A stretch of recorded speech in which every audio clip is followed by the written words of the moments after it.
Time to meet actor Crispin Glover, possibly the most unusual presence to grace the big screen in quite some time. He's been in movies such as River's Edge and Back to the Future, and shortly we're going to be able to hear him sing as well, because he's just released his first album called The Big Problem Does Not Equal the Solution Equals Let It Be. A fairly unusual album title, I'm sure you'd agree. Here's the man himself, a report from New York, Crispin Glover. Okay, listen up.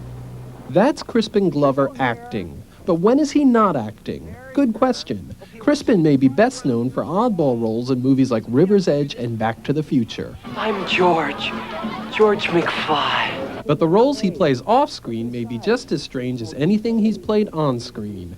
Take this month's project, an album of peculiar songs and readings as weird as many of his movies. The solution equals let it be. And what you have to do is figure out, see all the words and the lyrics within the album point toward the big problem. And you have to figure out, and the solution to that big problem is let it be. But you have to figure out what the big problem is. Not only is the album sprinkled with clues, it also cross-references another aspect of Crispin's strange career.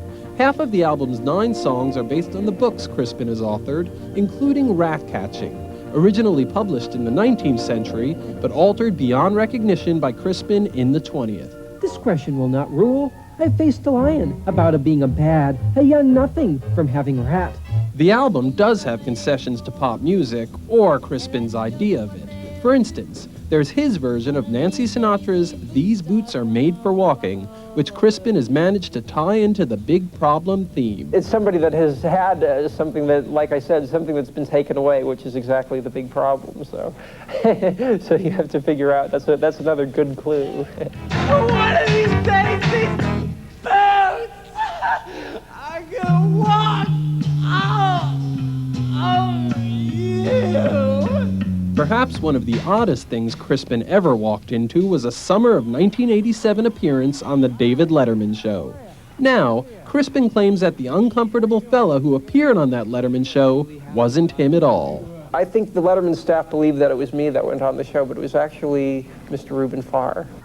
Well, when I watched it, I had to admit I laughed, you know. I had to admit I thought it was quite funny. And now, Crispin is getting back on the big screen. His next picture is a John Boorman film called Where the Heart Is, and he'll have a small role in Wild at Heart, the next film by David Lynch, a director he's always admired. I had admired his work from back when I was 16 years old. I'd go see Eraserhead over and over and over again, and so to get to work with him after all these years of admiring him for so long was really just, it was great. Today, Crispin Glover still has his eccentricities, but he's toned down his act quite a bit.